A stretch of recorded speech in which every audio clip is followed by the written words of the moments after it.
शेर खान झाड़ी की ओट में छुपकर बैठा दीवार को देख रहा था।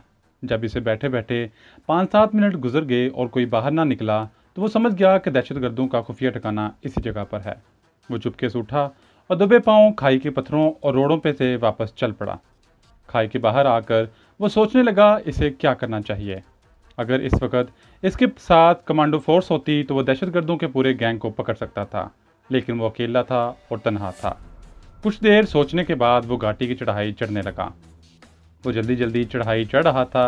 इस वक्त इसे मोबाइल फ़ोन की शिद्दत से कमी महसूस हुई। पता नहीं किस वजह से इन्हें शहर के इर्द गिर्द कम अज़ कम 20 किलोमीटर के रकबे में मोबाइल इस्तेमाल करने की इजाज़त नहीं थी, शायद इस ख्याल से कि इनके सिग्नल दुश्मन न सुन ले। वो कब्रिस्तान के पास सड़क पर आकर खड़ा हो गया। इसके सामने से 2 लारियां ऊपर कोहे मरी की तरफ गुजर गई। कोहे मरी से यहाँ तक लारी, बस या टैक्सी या कोई प्राइवेट कार नहीं आई थी, लेकिन इसे ज़्यादा देर इंतज़ार करना पड़ा। दूर से इसे एक कार आती नजर आई। शेर खान ने सड़क के दरमियान खड़े होकर कार को हाथ दे दिया। कार सड़क के एक तरफ होकर रुक गई। एक नौजवान लड़का कार ड्राइव कर रहा था। इसने बड़ी खुश अखलाकी का मुजाहरा करते हुए पूछा, अंकल, आपको इस्लामाबाद जाना है तो बैठ जाएं। शेर खान जल्दी से आगे बैठ गया और कार चल पड़ी। शेर खान ने कहा, बरखुदार, एक इमरजेंसी पैदा हो गई है। अगर तुम मुझे कम से कम वक्त में पिंडी पहुंचा दो तो मैं तुम्हारा बेहद शुक्रगुजार होऊंगा। नौजवान लड़के ने कहा, नो प्रॉब्लम अंकल, मैं तो इस किस्म के एडवेंचर्स की तलाश में रहता हूँ। और इसने कार की स्पीड तेज कर दी। सड़क पहले ही ढलवान थी। कार की रफ्तार मजीद तेज हो गई। शेर खान को एक ही डर था, नौजवान और मोहम जो मालूम होता है कहीं किसी जगह गाड़ी न मार ना दे। मगर बहुत जल्द इसे मालूम हो गया वो बड़ा अच्छा ड्राइवर भी था। 20-25 मिनट के बाद इसने शेर खान को सदर में तंजीम के हेड ऑफिस के बाहर पहुंचा दिया। शेर खान ने नौजवान का शुक्रिया अदा किया और तेज से चलता सीधा चीफ के कमरे में आ गया। चीफ इस वक्त अकेला ही था। इसने शेर खान को देखकर कहा, तुम्हारा सांस क्यों फूल रहा है शेर खान? शेर खान ने कहा, सर, कमांडो पार्टी को तैयारी का हुक्म दे। मैंने भारतीय दहशतगर्दों के हाइडआउट का पता लगा लिया है।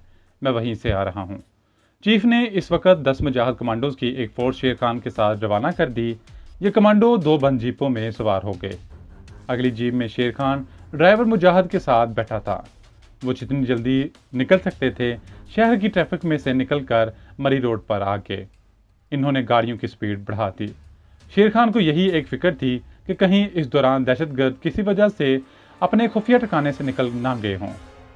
तेज रफ्तारी से गाड़ियां चलाने के बावजूद इन्हें पुराने कब्रिस्तान तक पहुंचने में 30-40 मिनट लग गए। शेर खान ने दोनों गाड़ियों को कब्रिस्तान की दीवार के एक ओट में खड़ा कर दिया और जवानों को लेकर घाटी की ढलान उतरने लगा। ये तरबियत याफ्ता सरफरोश मुजाहिद थे। शेर खान ने इन्हें सिर्फ इतना समझा दिया था कि दहशतगर्दों के खुफिया ठिकाने की पोजीशन क्या है। वो बिखर कर घाटी की ढलान उतर रहे थे। तमाम मुजाहिद मुसल्ला थे। हर एक के पास चेन गन के अलावा 6-6 हैंडगन्ने थे। वो जंगली झाड़ियों की आड़ लेकर आगे बढ़ रहे थे। जब शेर खान इन्हें लेकर खाई में उतरा तो इसने इशारे से बताया कि यही वो खाई है जिसके आखिर में दीवार के अंदर दहशतगर्दों के खुफिया ठिकाने को रास्ता जाता है। तमाम जवान अलर्ट हो गए। अपनी अपनी स्टीन गनों पर इनकी गिरफ्त मजबूत हो गई। 5 कमांडो खाई की एक दीवार के साथ लगे झुककर आगे बढ़ रहे थे। 5 कमांडो दूसरी दीवार के साथ लगकर आगे बढ़ रहे थे। शेर खान के हाथ में ब्रेन गन थी और वो खाई के दरमियान ऊंची घास और झाड़ियों को एक तरफ हटाता बढ़ रहा था। खाई के 3-4 मोड़ घूमने के बाद सामने वो दीवार आ गई जिस पर जंगली बेलें लटक रही थी और जिसके अंदर दहशतगर्द भारतीय जसूसा और इसका साथी दाखिल हुआ था। शेर खान आहिस्ता आहिस्ता दीवार के करीब आ गया तो शेर खान ने इन्हें इशारा किया। 10 के 10 कमांडो जवानों ने झाड़ियों में से घात लगाकर पोजीशनें संभाल लीं।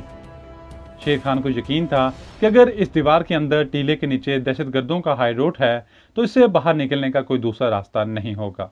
इसके बावजूद वो दहशतगर्दों को कोई मौका नहीं देना चाहता था। ये वो मुकाम था जहां दुश्मन पर अचानक हमला कर दिया जाता और दुश्मन को संभलने का भी मौका नहीं दिया जाता।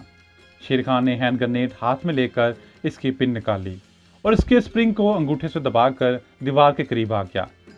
इसने जंगली बेल को एक तरफ हटाया तो इसके सामने एक कुदरती गार का दहाना नमूदार हुआ जिसको आधे से ज्यादा दरख्तों की शाखों से ढांप दिया गया था। अंदर से सिगरेट के धुएं की बू भी आ रही थी और किसी आदमी की बातें करने की भी आवाज आ रही थी।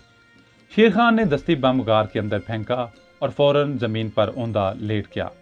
एक जबरदस्त धमाका हुआ और गार के दहाने के आगे जो दरख्तों की शाखें थीं वो इसके ऊपर से उड़कर दूर जा गिरे। गार के अंदर से एकदम फायरिंग शुरू हो गई। इधर से कमांडो जवान भी जमीन पर रेंगते हुए गार के दहाने की तरफ बढ़े और इन्होंने भी गार के दहाने पर फायर खोल दिए। शेर खान जल्दी से उठकर दीवार की ओट में हो गया। इसने इशारा किया और मुजाहिदों ने ऊपर तले 4 दस्ती बम गार के अंदर फेंक दिए। एक भयानक धमाके के साथ गार के दहाने का ऊपर का एक हिस्सा उड़ गया। शेर खान ने अपने जवानों को फायरिंग रोकने का इशारा किया और ऊंची आवाज में कहा, तुम लोग हमारे घेरे में आ चुके हो। हमारी पूरी फोर्स बाहर मौजूद है। तुम ज्यादा देर तक हमारा मुकाबला नहीं कर सकते। बेहतर यही है कि हथियार डाल दो और अपने दोनों हाथ सरों के पीछे रख कर एक एक करके बाहर निकल आओ। हम वादा करते हैं कि तुम पर फायर नहीं किया जाएगा। गार के अंदर से दहशतगर्दों ने भी फायरिंग बंद कर दी थी। वहां एक सन्नाटा छा गया। शेर खान ने एक बार फिर बुलंद आवाज में कहा, मैं 5 तक गिनती गिनूंगा। अगर तुम लोग फिर भी बाहर ना आए तो तुम्हारे गार बारूद से उड़ा दिया जाएगा। 1, 2, 3। शेर खान 5-5 सेकंड का वक्फा डालकर गिनती बोल रहा था। जब वो 4 तक पहुंचा, अंदर से एक आदमी निकला जिसने अपने दोनों हाथ सर के पीछे किए हुए थे। जवानों ने लपक कर इसे पकड़ लिया और इसके हाथ पीछे करके रस्सी से बांध दिए। इसके बाद गार के दहाने में से दूसरा, फिर तीसरा, फिर चौथा दहशतगर्द आ गया। इन सब ने अपने अपने हाथ सिरों के पीछे कर रखे थे। इनमें दाढ़ी वाला दहशतगर्द भी था जो कि शेर खान ने पिंडी सदर के शॉपिंग सेंटर में बुर्कापोश भारतीय जसूसा के साथ देखा था, जिनका पीछा करता वो इनके खुफिया ठिकाने तक आ गया था। इन सब को अपने जवानों ने काबू कर लिया। जब इसके बाद कोई दहशतगर्द बाहर ना आया तो शेर खान ने दाढ़ी वाले भारतीय दहशतगर्द से पूछा, अंदर और कौन कौन है? दहशतगर्द रामू बोला, अंदर और कोई नहीं है, हम 4 ही अंदर थे। शेर खान ने इसकी आंखों में आंखें डालकर पूछा, तुम्हारे साथ जो बुर्कापोश औरत थी वो कहाँ है? दहशतगर्द रामू ने शेर खान को गहरी निगाह से देखा। वो समझ गया कि जब रामदुलारी के साथ शहर से वापस आ रहा था तो ये शख्स इसका ताकुब कर रहा था। इसने दिल में अपने भगवान का शुक्रिया अदा किया कि छापा पड़ने से 10 मिनट पहले रामदुलारी वहां से निकलकर भारतीय सफारत खाने की तरफ जा चुकी थी। रामदुलारी एक दहशतगर्द औरत होते हुए भी आखिर एक औरत थी। इन दहशतगर्दों को इसकी तरफ से हमेशा खतरा लगा रहता था कि अगर ये पकड़ी गई तो पूछगछ के दौरान ज्यादा तशद्दुद बर्दाश्त नहीं कर सकेगी और सारे राज उगल देगी। चनाचा दहशतगर्द हमेशा इसे अपनी हिफाजत में रखते थे। शेर खान ने दूसरी बार गर्जदार आवाज में पूछा, वो औरत कहाँ है? मैंने इसे खुद तुम्हारे साथ गार में दाखिल होते देखा है। दहशतगर्द रामू ने मुस्कुराकर कहा, वो तुम्हारी पहुंच से बहुत दूर जा चुकी है। शेर खान ने अपने जवानों से कहा, इन काफरों को ले चलो और 4 जवान मेरे साथ आओ। तुम लोग ऊपर हमारा इंतजार करो।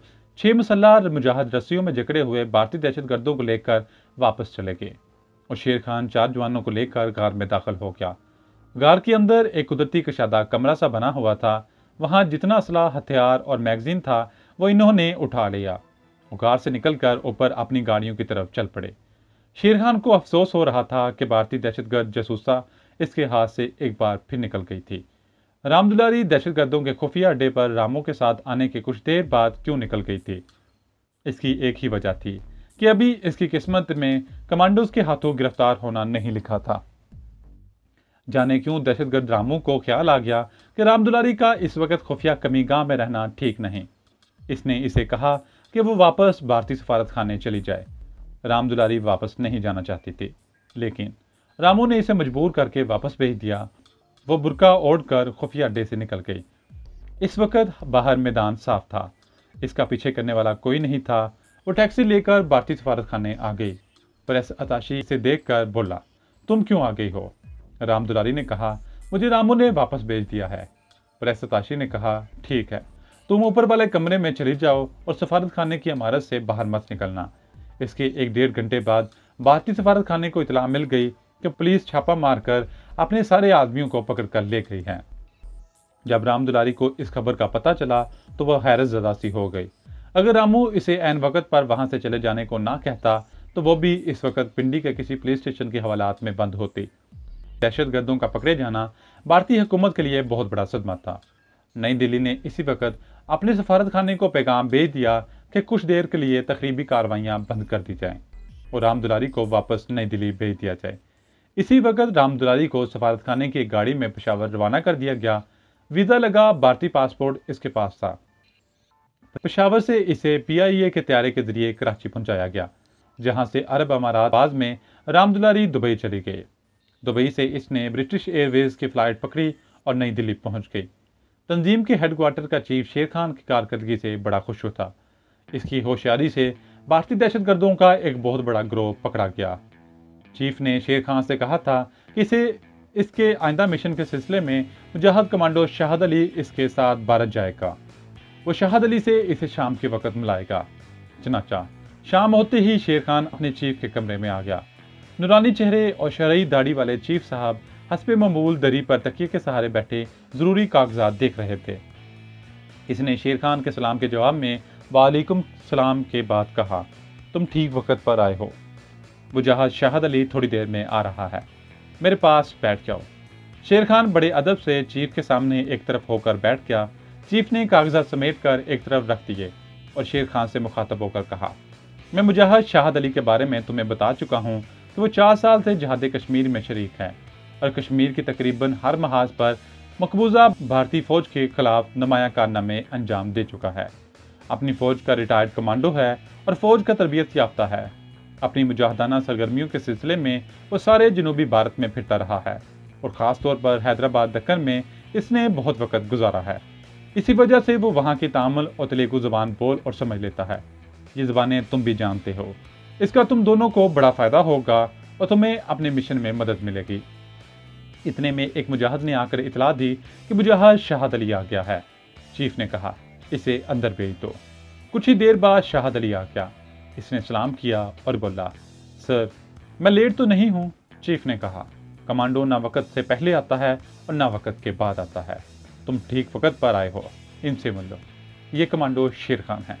शाहद अली ने बड़ी गर्मजोशी से शेर खान से मुसाफा किया और बोला, शेर खान की मैंने बड़ी तारीफ सुन रखी है।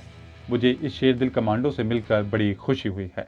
शेर खान ने कहा, मुझे भी तुमसे मिलकर खुशी हुई है। चीफ ने अपनी बात आगे बढ़ाते हुए कहा, शाहद अली, तुम लोग जिस मिशन पर भारत जा रहे हो इसके बारे में तुम्हें पहले से सब कुछ बता दिया गया है। मैंने शेर खान को भी पूरी तफसील से बता दिया है कि ये मिशन किस कदर अहम है और किस कदर पेचीदा है। तुम्हें भारत के दफाई एटमी तहकीकाती अदारे के कंट्रोलर हैदराबाद दक्कन के ब्राह्मण डॉक्टर थानो भलाई को वासिल जहन्नम करना है, जिसकी जेर कारकर्दगी पाकिस्तान के खिलाफ इस्तेमाल किए जाने वाले ज़मीन से फ़ज़ा में और फ़ज़ा से फ़ज़ा में मारने वाले तरशोल के मॉडल नंबर 2 मिज़ाइलों पर इब्तदाई काम शुरू हो चुका है। ये मिज़ाइल समंदर के नीचे आबदों से भी छोड़े जा सकते हैं और अगर हमारी तरफ से दुश्मन के किसी ठिकाने को तबाह करने के वास्ते मिज़ाइल छोड़ा जाता है तो ये रास्ते में ही इसे ख़त्म कर सकेंगे, जो हमारे लिए एक तशवीश की बात है। इसमें कोई शक नहीं कि हमारे साइंसदानों ने इसका भी तोड़ दरियाफ्त कर लिया है, लेकिन हम भारत के इस एटमी मिज़ाइल प्रोग्राम को कम से कम 3-4 साल के लिए मौखर करना चाहते हैं। यानी इन मिज़ाइलों की तैयारी में 4-1 साल का वक्फा ज़रूर पड़ जाए। इस दौरान हमें अपनी दफाई सलाहतों को बेहतर से बेहतर बनाने का वक्त मिल जाएगा। मुजाहिद शाहद अली ने पूछा, सर इस शख्स डॉक्टर पलाई की सिक्योरिटी के बारे में कोई इतला मिली हो तो वो मालूम हो जाए तो हमारे लिए अच्छा होगा। चीफ ने कहा, जाहिर है कि ये आदमी यानी डॉक्टर पलाई भारत का एक अहम तरीन और बड़ा कीमती इंसान है और इसके इर्द गिर्द हर वक्त बॉडीगार्ड रहते हैं। इस बारे में तुम्हें भारत में अपने आदमियों से ही मालूमात मिल सकेंगी, जिनसे जाकर तुम्हें राब्ता पैदा करोगे। शेर खान ने पूछा, हमारे ये आदमी हमें किस शहर में मिलेंगे? चीफ ने कहा, जैसा कि तुम जानते हो कि ये लोग दक्कन के मकामी मुसलमान सरफरोश हैं जो कश्मीर की आज़ादी, इस्लाम की सरबुलंदी और पाकिस्तान की सलामती के लिए अपने तौर पर अपनी ज़िंदगियाँ खतरे में डालकर ये दीनी खदमात सर अंजाम दे रहे हैं। इन्हें तुम दोनों की फ़ोटो रवाना कर दी गई है। शाहद अली ने पूछा, क्या हम इन्हें खुफिया कोड के तबादले से पहचानेंगे? चीफ ने कहा, तुम्हें खुफिया कोड का जुमला बता दिया जाएगा।